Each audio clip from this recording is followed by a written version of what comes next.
welcome to another edition of Newspaper Headlines Review on Agate Television and Agate Radio 95.5 Star FM Makudi. My name is Fanen Kwanum, welcoming you especially to this edition of the program.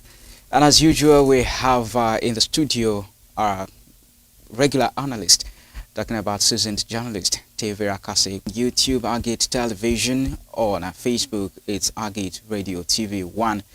And if you log into www. So many to talk about today. So without further ado, we'll go in straight to the Punch newspaper with a lot of exciting stories. This morning, we'll begin with this one that is in the interest of everyone. That is NNPCL under fire as 897 millionaire. Oh, we'll just take a break. I'll be back in a moment.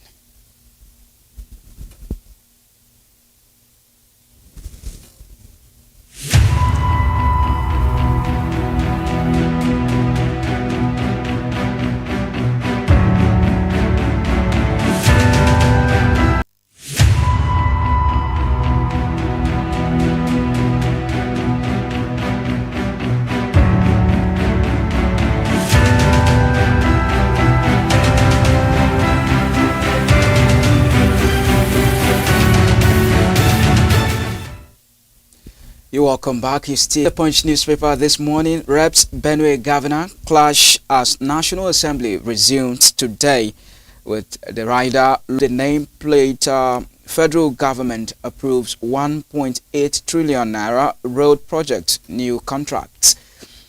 Student loan minister meets VCs as National Association of Nigerian Students blocks Lagos Ibadan Expressway. Revenue collection inefficiencies cost power firms 965 billion. TME candidates score below 200. And then 8,000 terrorist bandits killed under Tinubu. And this is coming from the defense minister. And then lastly, on the Punch newspaper, we have this Makinde moves 5 commissioners in fresh cabinet shake-up. All right. So we're starting with insecurity. Reps Benue Governor clash as National Assembly resumed today. Lawmakers blame Reps invitation. All right, so Chief, we're going to start on this, and I love it that the headline, the banner headline there is starting with us. Maybe you must have witnessed this kind of invitation before. How did it go? What was the outcome? Security of lives and property in the state is concerned. We have said here many times that the one thing that the Nigerian Constitution, in fact many of Nigerian constitutions and the current one, which is the 1999 as amended, say that government at all levels must, in legal terms they say shall, and when they say shall, it means it's mandatory.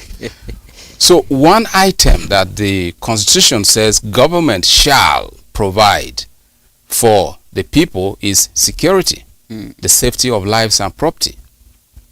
So first, let me commend the National Assembly for showing interest in Benue State. It means the National Assembly cares that the people of Benue State deserve to live in peace. And that's commendable.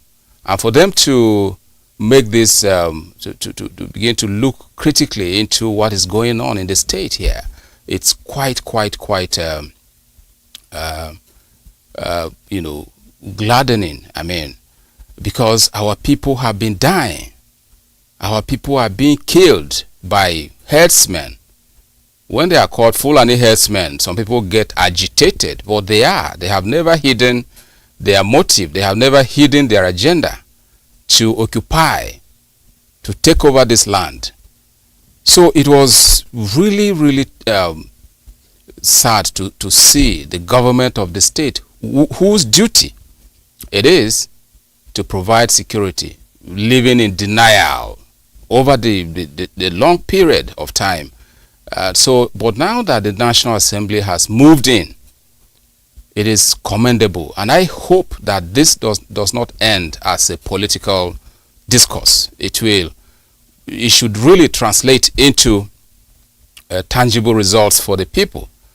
As to whether the National Assembly has the right to invite or to summon a governor or to take over the duties of the State Assembly, the Constitution is very clear in section, I have read parts of the Constitution, section 11.4 of the Constitution says clearly, and I quote, "At any time when any House of Assembly of a state is unable to perform its functions by reason of the situation prevailing in that state, the National Assembly may make such laws for the peace, order, and good government of that state with respect to matters on which a House of Assembly may make laws as may appear."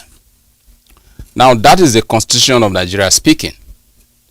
So when people come up to argue that the National Assembly has no legal backing to make the summon, to issue the summon they issued, the governor may be invited because he is the chief security officer of the state.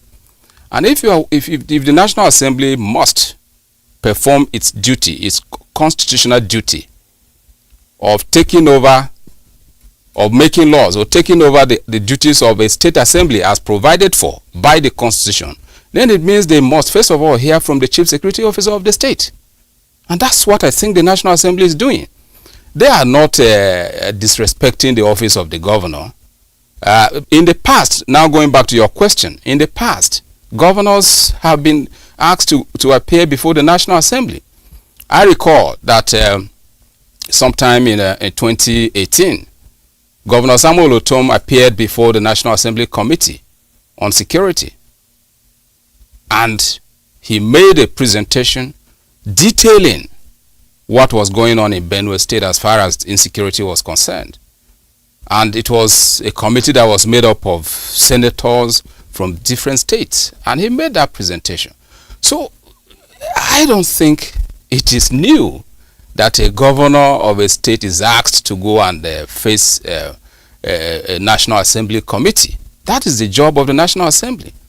They are representing Nigerians from all states. So when something is happening, and that's what the Constitution has provided for, has made that provision, empowering the National Assembly to go into the states and see what's happening. And if the situation is beyond the control of the state government, the state assembly and so on, the National Assembly can come in. So I don't think our people should read meanings into or give interpretations into what the National Assembly has. They are not indicting the governor. They are only asking him, come and tell us what is it with your state. Are you incapacitated? Are you overwhelmed? And the state assembly too has to give their own side of the story as provided for by the Constitution. Yeah, like you rightly said, that meanings shouldn't be read into this. Already some persons there are people who believe that this has a political undertone, struggle for resource control, as has always been the case. So they think maybe it's a way of the National Assembly trying to, I saw some analysis, some people even said it's an attempt to replicate what happened to River State. No, I don't think so.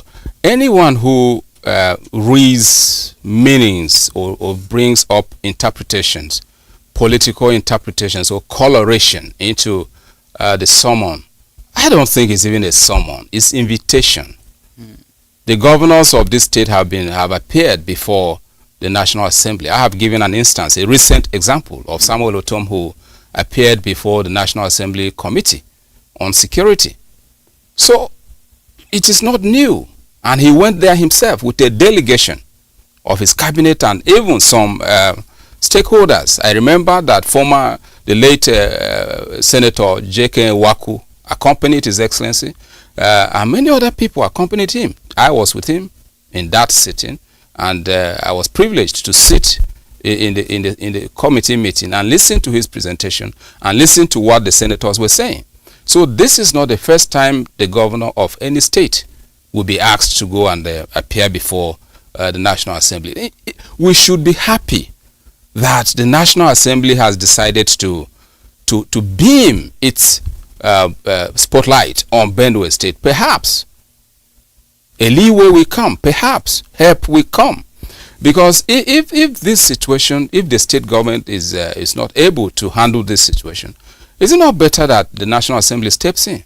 And who is even talking about state of emergency? No, I don't think any issue like that has come up. What will happen is that if the National Assembly gathers information from the sources, listening to the governor of the state, listening to the speaker of the state and his team, present the case of Benue to Nigeria, and that's the National Assembly, then it means the National Assembly can make recommendations to the executive and tell Mr. President that, Mr. President, you have to intervene in what is happening in Benue. Deploy more troops.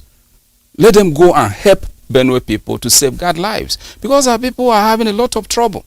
They are being chased out of their homes. They have been killed. So the only way you have this sorted out is if we talk less of politics on this matter. Because, by the way, the National Assembly is populated in the larger, in the majority by the APC.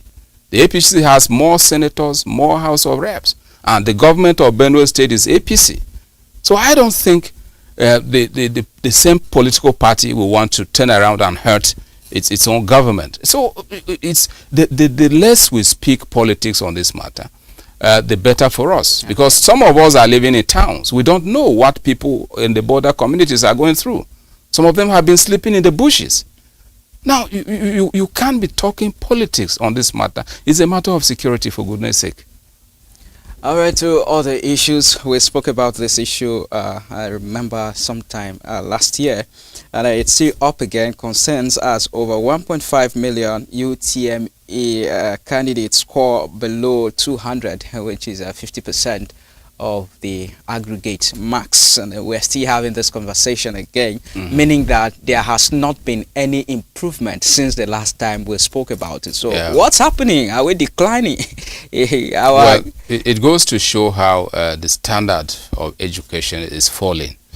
For decades we've been hearing this thing, falling standard of education. You've never heard of rising standard of education in Nigeria. And that's what we hope for. It's quite unfortunate, and let's hope. You find some secondary schools now, students entering classes with smartphones, with handsets. AI. With AI phones. And they are on YouTube, they are on Instagram, they are on other platforms while in class. And that is a formative stage of education. Primary and secondary education. When a child does not get what education means at that level, she can't get it at the university level. The formative stage is nursery, especially primary, secondary school. That's when someone graduates into adulthood. And at that stage, I don't think parents should encourage their children to be using handsets. And if they find a way of getting those phones, hiding them from their parents and taking it to the classrooms, the parents should take away. My child will have a handset only when he or she gets to the university. Because at the university level, you are already an adult. You must have been above 18 years.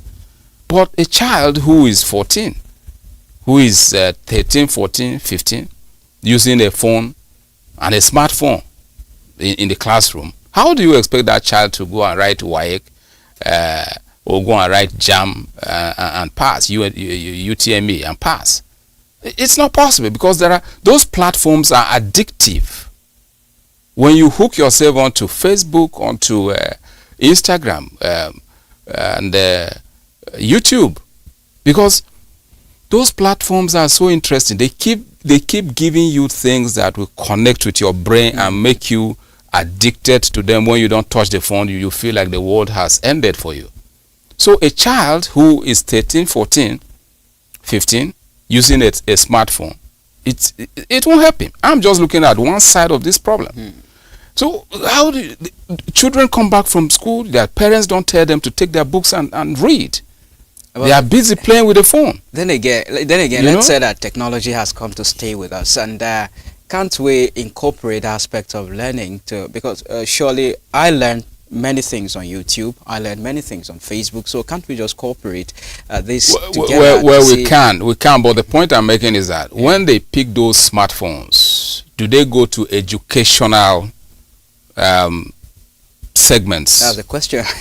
Because if you ask Google, for instance, you ask Google about educational topics, of course it will give you. Yes. Every topic you seek on Google, you will have. It can be in science, it can be in agriculture, it can be in physics, any one of them. But when these guys pick the phones, do parents care to know what they are searching? You can pick the phone and look at their Google search history. You can ask Google to give you the search history of your child, and you'll be amazed that what the child has been watching all along on YouTube is not anything educational, anything that will help him or her. They go to YouTube and do the same. They watch videos that are really terrifying, on videos that will not help their growth. So how does a child like that walk into an examination, a national examination hall, and you expect him to come up with good grades? It's not possible. Because parentage, for me, parentage is the one to blame here. Our parents are becoming, relaxed. It's their time now. What can I do? These children, I beg you, I have tried. I can't do. No, it should matter to you. It's your child. If you can't control them at this stage, what happens when they go to the university?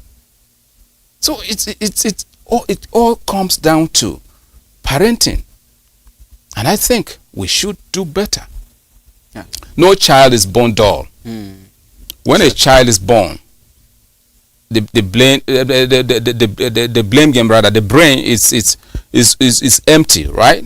So it's what you put in that brain. The slate of the brain is like a plain, a slate that is plain.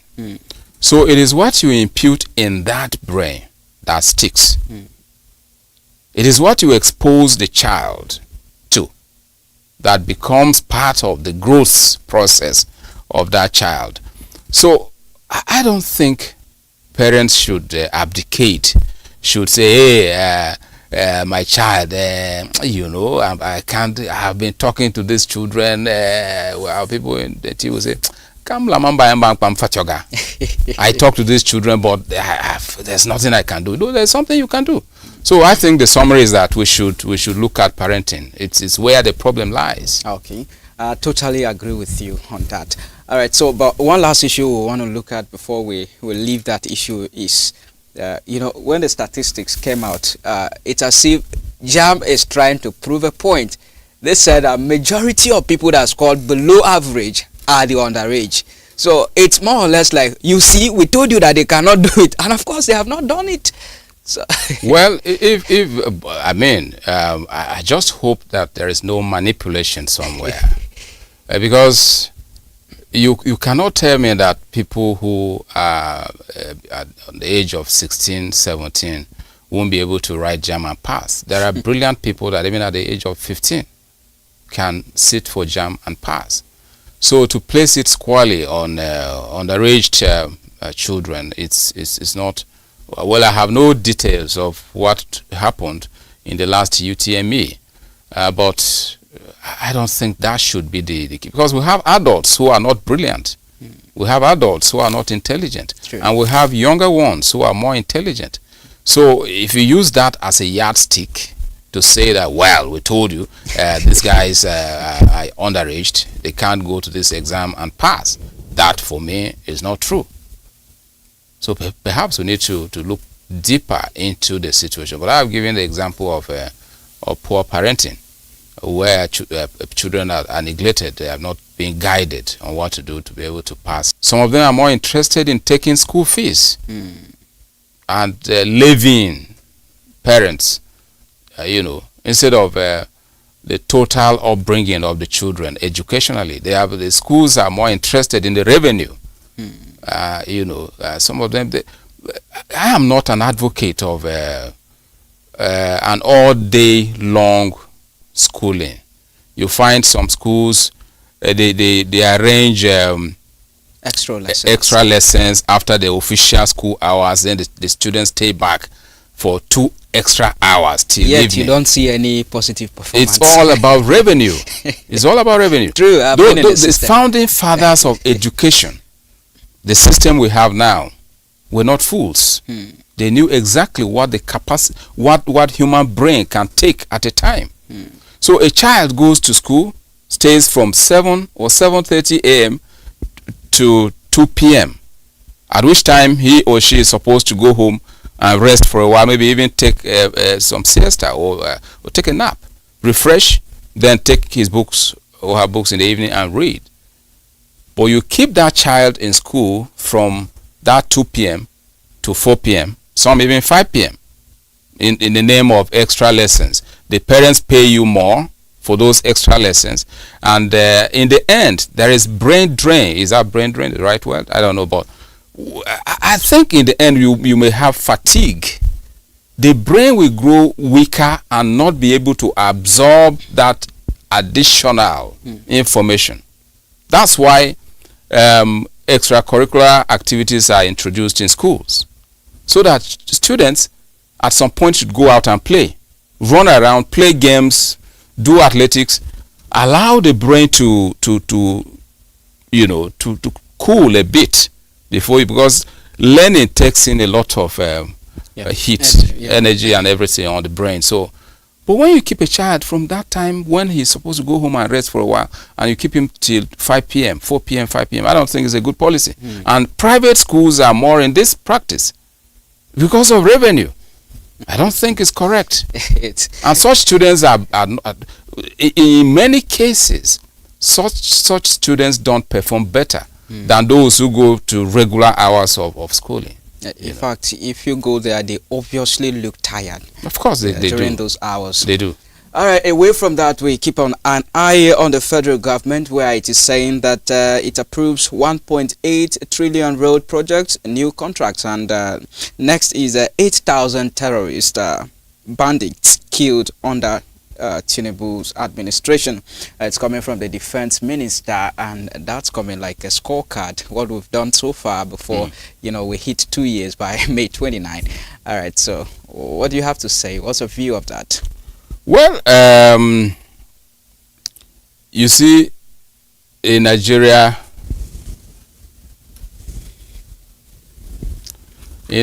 today, we have a lot of issues. I have been talking about sincerity here, and this country we have insincerity in many instances. The military, and I don't want to talk much about the military, because we have said here many times that underfunding is part of the problem, and we shouldn't be announcing figures. We are not in a race to perform like we have killed how many bandits we have. This is not what should be. The target should be save the people, protect the people. When bandits, sometimes you see our military celebrating, and then bandits also announce figures. So it's like a race, kind of a cat race. You find Nigerian military saying we have killed 1,000 bandits. The bandits will say we took down the military. So it's like a show, kind of. Meanwhile, you go to such court, as we said the other time. I think what the federal government should do is to increase funding of Nigerian military, be they on the land, as the army, in the air, the air force, and the navy, and other security agencies. Increase funding, get them weapons that will overpower the weapons of bandits, because we don't like to see bandits celebrating victories over our military, who are believed to be one of the best in Africa. But at the same time, I'm saying that we shouldn't be just going to the media to announce figures of bandits being killed. Yet our communities are taking over. Look at, we've talked about Benue, the case of Benue State. We have a lot of challenges. So the government should step up funding of the military, of security agencies in general, and make them to be able to stand up for the war. I mean, to be able to rise to the occasion and safeguard the people of this country, provide security for Nigerians. Because the military, the bandits cannot overpower our military if our military are well supported, well funded, and given the right motivation, the right weapons, more sophisticated weapons than what the bandits have. Because our military can get their weapons officially. Bandits smuggle their weapons in. And Nigeria has money enough to get whichever weaponry that can be gotten from any part of the world. So we should. So I'm not so keen, seeing figures of this nature. I'm more interested in our people being protected, not propaganda in the media of 5,000 bandits have been killed. Who counted them? All right. So, major potential good news for us Nigerians here. Major petrol diesel price cuts expected over crude slump. But we're not going to take that until after this break, and then when we'll look at that story and of course more newspapers ahead.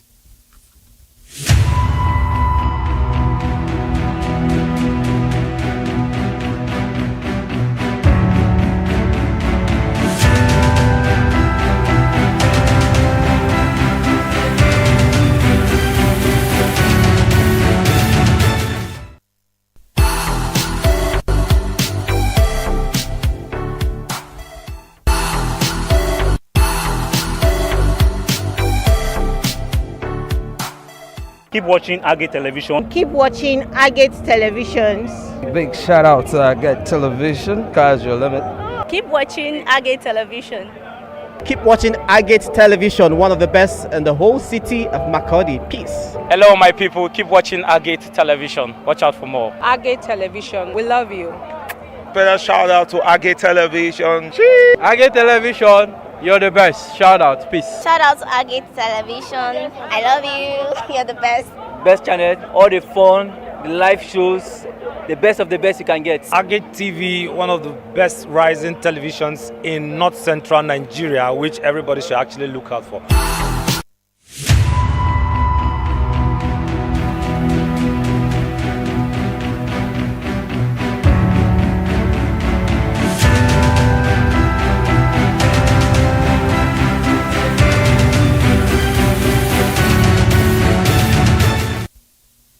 Welcome back to Newspaper Headlines Review on Agate Television and Radio. We're also live on Facebook, Agate TV1, and on YouTube, Agate Television. Okay, before the break, we looked at the Punch newspaper. Now we're looking at The Guardian. All right, with the banner headline, Nigeria risks losing youth generation to drug abuse, mental health crisis. And there, above, just below the nameplate, we have CSOs demand Akpabio's resignation. And as court affirms conviction of returning officer. And also we have a Federal Executive Council prioritizes local industry under Nigeria First policy. 77% of UTME candidates score below 200. And Nigeria's drug crisis being projected. House of Reps resumed today. Dangote hails Tinubu for appointment in energy sector. Article warns against state-sponsored repression as EFCC offers reasons for activist VDM's arrest. Plateau killings, police arrest more suspects, recover illegal arms in fresh raids. Imperative of improved aviation operations before Fly Nigeria Act. Terrorism, Parliamentary group advises U.S. against designating Nigeria. But we're talking about just the banner headline there. Nigeria risks losing youth generation to drug abuse, mental health crisis. Chief, in addition to the social media we talked about, another issue is coming up here, which is drug abuse and the mental health crisis. So, well, we have been on this. Even experts have been on this issue. Drug abuse is one of the cankerworms of, affecting this country, and all hands have to be on deck to save our young generation, because you find people of between the ages of 16, 17, 15, 16, 17 already high on drugs, very sophisticated drugs that will begin to destroy their system at that tender age. So the report here by The Guardian, it's for me it is fine, it's timely, because the problem is deep. By the time they are in the university, many of them have become addicts.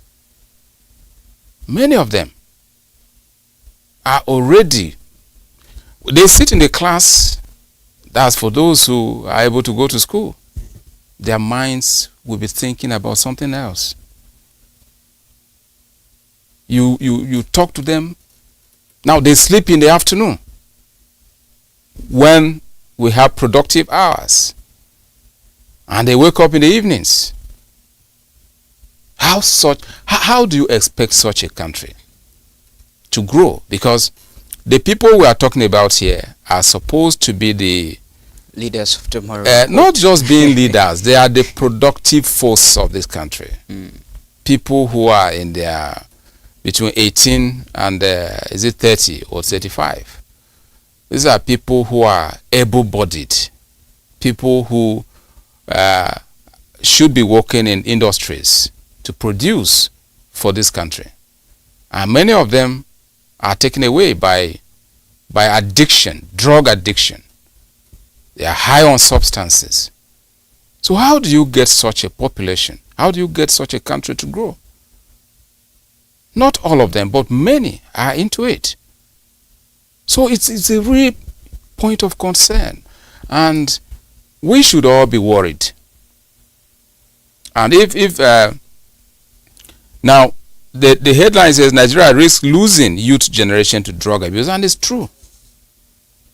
Some of these people you see, they will be talking to you, something is already wrong somewhere in the brain. That's a mental issue. So it's a whole lot of problem that something needs to be done. Parenting is part of it. The schools have a hand, churches have a hand, and every other organization where young people gather. The home is the first point of call. The school is next. The churches should also begin to organize seminars for their young ones, educating them on the dangers of drug abuse. You are not sick, so why did you go to take painkillers?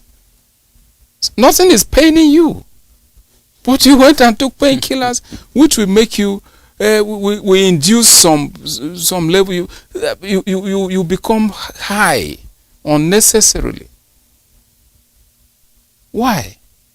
So I believe that the institutions that can help in this regard, the home, the school, the church, and every other organization where young people gather. But the school and the church are in the front line, because when pastors and priests speak, the congregation listens. So I believe that if our churches and our mosques begin to organize seminars, in-house seminars, bring in experts once in a while to come and speak to your young people, your young congregation. Maybe you can say, okay, and everybody from the age of 13 or even 10, from the age of 10 to perhaps 25, will fall in the category of people who will be spoken to. Maybe you organize that weekly, and you bring in psychologists, you bring in as clinical psychologists, you bring in guidance and counselors from the university, and you bring in doctors who are into management of mental cases to come and speak to your congregation on the dangers of drug abuse. And I believe if our churches and our mosques begin to do this, they will be helping this country to overcome the menace of drug addiction and mental challenges.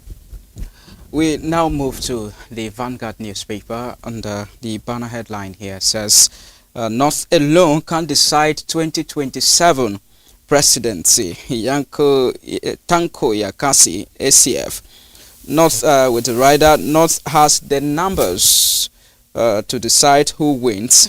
ACF, we are not after power but fixing Nigeria. League of Northern Democrats, the coalition remains on course. Articles 8. All right, so we have above the nameplate, federal government bans procurement of foreign goods produced locally. Rivers, that's the rider, set for PDP governance as Delta pulls out of suit before Supreme Court. VDM to be released today faces multiple charges in court Thursday. And then to other stories there.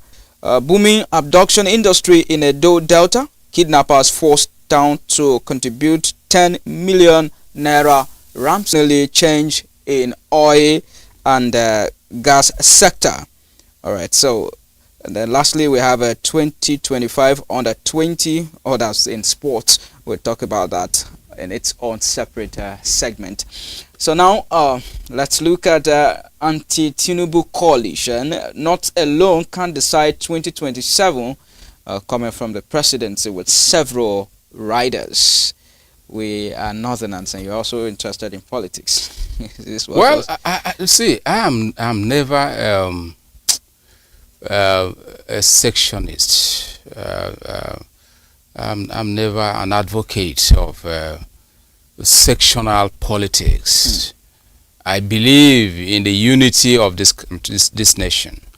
I believe in the good governance of this country, and that's what concerns me. Whoever is the president of Nigeria, and if he does not provide good governance, we should be all concerned. Of course, for unity, the reason the unwritten agreement was made that power should rotate between the north and the south was for peace and unity of this nation, which is beautiful. But when people begin to play up sentiments about north and south dichotomy, that's where I don't want to be part of such a discussion, because the north has produced leaders of this country as well as the south. So in 2023, some of us agreed with the G5 that power should move to the south.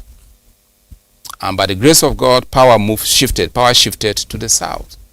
And we expect the south to do 8 years before power will rotate back to the north. That's for fairness. That's for justice. Because the north just completed 8 years under Buhari.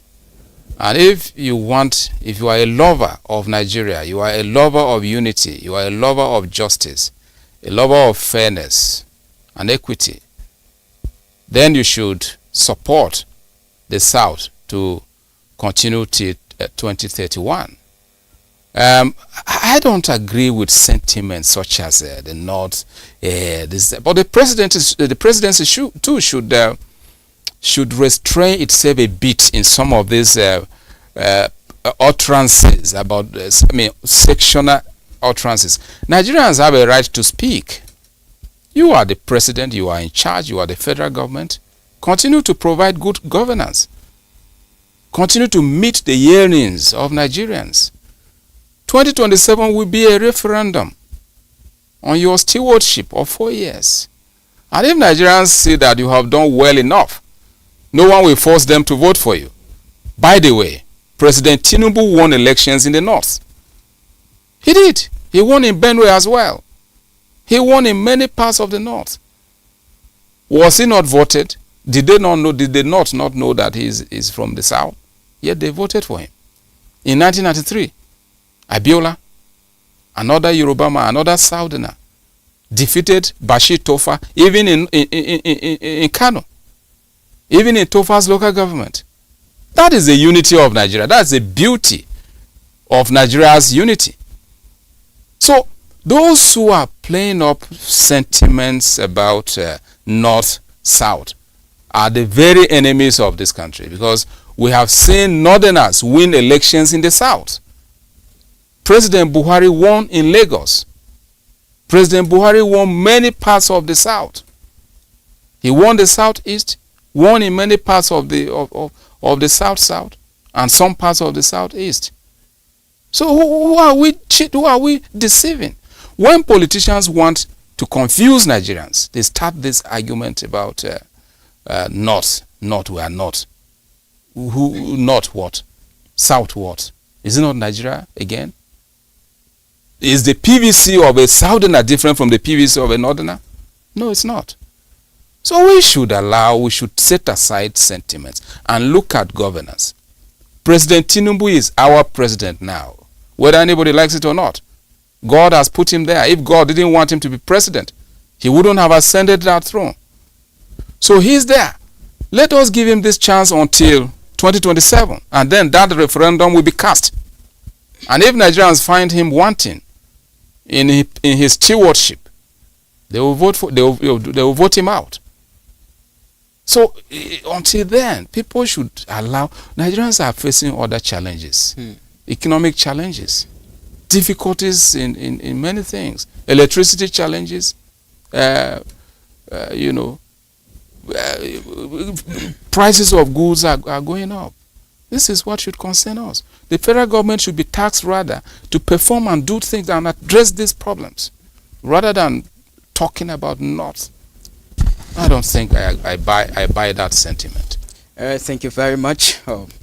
Winning point for me there. Those playing this kind of politics are the very enemies of Nigeria, and Nigerians should not be deceived by their gimmicks. Remember, they were part of the process from the beginning until it didn't go to their favor. Some of them were rejected for some reasons, so we shouldn't be deceived by them. To another issue, federal government bans procurement of foreign goods produced locally. I think this is what we have been clamoring all along. So it's a plus to us. Well, it's not yet a plus. Okay. It's not yet a plus. The pronouncement is beautiful. Beautiful pronouncement. What remains to be seen is the implementation. True. Are we really ready to implement that? And if that is done, then the federal government would have taken some plaudits. Many people, including some of us, we applaud the federal government for this decision. But again, the problem would be trying to define what constitutes products that are not made here. Because some of our manufacturers, some of our entrepreneurs go abroad and have things manufactured for them. They can easily say they are manufactured in Nigeria. Because if you go to China, for instance, as far as you are able to pay the manufacturers there, we have seen generators in Nigeria here bear Nigerian names. We have the Odogus, we have the Igwe, we have many generators bearing Nigerian names here. Are they made in Nigeria? So how do you define that? So you see, it's a problem. But I mean, this policy is beautiful if we really do it, and it achieves the aim of its introduction, that goods that are made in Nigeria should not be imported. Like if Nigeria gets to a stage where we can produce the handset, the phone, then there will be no need importing phones, right? But is the federal government ready to support Nigerian automobile manufacturers? We have indigenous car manufacturers here. How much of patronage has the federal government given them to be able to expand? and even begin to export cars made from here. How affordable are they to even Nigerians? They are affordable. I think I have seen some who are affordable. I know Innocent is one of the leaders in that regard. How much of patronage has gone to him? That's the question. So, as beautiful as this policy is, the implementation is what will bother some of us. Because, you know, Nigeria, for some time now, Nigeria, people in government at the top level have been encouraging importation. Because the stories are that many of them benefit from such importations. So if we really want to get it done, Mr. President has shown courage in making bold decisions in recent past, like the removal of fuel subsidy, which has made money voluminously available to state governors and local governments. Beautiful decision there. Now, he can also impose this. He can also enforce this, implement this if he wants.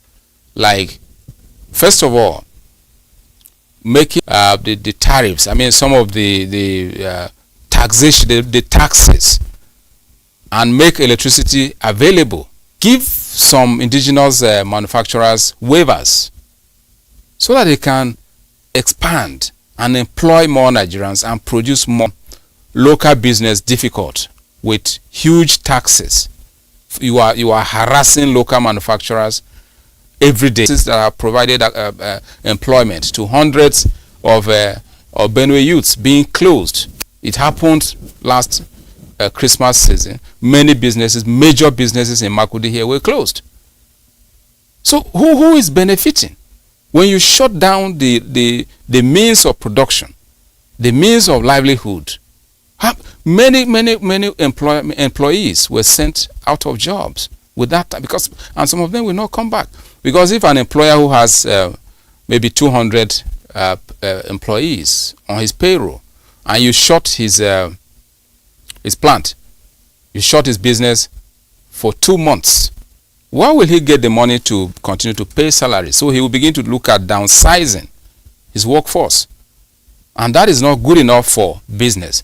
So government should to checkmate the activities of their regulatory agencies. Like the states, we have the Board of Internal Revenue going after local manufacturers, going after local businesses because they are perceived not to be in the interest of the government in power. That is unacceptable. And the same thing is happening at the federal level. If you have a big business and you are not seen to be in the good books of the federal government, then the federal inland revenue goes after you. They can close your business. So that political harassment has to be checked. And once the presidency does it, I am in full support of this local policy of, localization, if you will, of Nigeria made in Nigeria as Nigeria First, which I think is borrowed from the United States government of America First. So if you say Nigeria First, beautiful, but implement it and make it work for Nigerians. All right, thank you.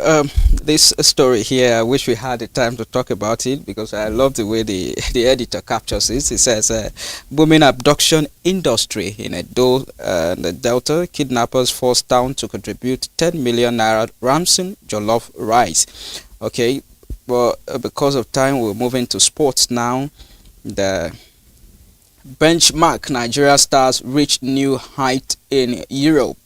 That's number one. Flying Eagles won't underrate Kenya, and coming from coach. Reds fans vent as Arnold confirms exit. Madrid ready to negotiate Saliba deal. Kane admits hangover after first career trophy. And Onyemachi clinch club laurels. Unity Cup Musa to lead Eagles in London. All right, so these are some of the stories we have in Punch Sport Extra. And we have the biggest one there. Benchmark Nigerian Stars reach new height in Europe. You've always talked about this. How they do well outside and they can't do well inside. And they are still going high and high out there. All right, so Flying Eagles won't underrate Kenya coach. And this is coming from coach. the coach of the Flying Eagles, and the competition has been going on severally. You see them the last legs, and then currently they're talking about Kenya. So what do you think the likely outcome would be? That's fine. It's to wish the Flying Eagles the best of luck. Nigeria has always performed very well at the youth grade competitions. We have won the FIFA Under-17 World Cup before, many times. In fact, in Africa, Nigeria is the leading country in FIFA Under-17 World Cup trophies. We are always dominating. But again, the question is whether our players at that youth stage are really of the age they claim. Because this has been and meet their counterparts in other countries whom they played against at the junior stage. Our team does not cope with them, because by that time our players would have gone above the age of, gone above their prime. For instance, if you take a 25-year-old guy to the under-17 and he meets an under-16 guy from Canada or from England at the FIFA Under-17 World Cup, by the time they graduate to the senior national team, when the Nigerian person is supposed to be maybe in his 22 years, he's already past 30 years. And you know that football age, once your true age is past 30, you have gone past your prime. Meanwhile, his counterpart from Canada or England would have just been around 22. So when the Nigerian guy meets his Canadian or English counterpart at the senior FIFA World Cup, he can't cope with it. So that has been our problem. Age cheating. I will have age cheats. Not all of them cheat anyway, but that is another area that this country should look into. Okay. Get the guys who are at that age level. If you are going for Under-17 World Cup, get the guys, the players who are 16, 17 to go and play for Nigeria. Even if they do not win, they will get the exposure. They will get the experience. And that will help them to do better at the Under-20, Under-23, and the senior national team when the time comes. All right. Okay, we must blow our trumpet. Nigeria ends Africa Wrestling Champions with 10 gold medals. Well, thank you very much, Chief, for finding time to come on the program. We do appreciate you so much. It is my pleasure always. All right, join us next week, Tuesday, for another interesting edition of the program. My name is Fanan Kwano. Good morning.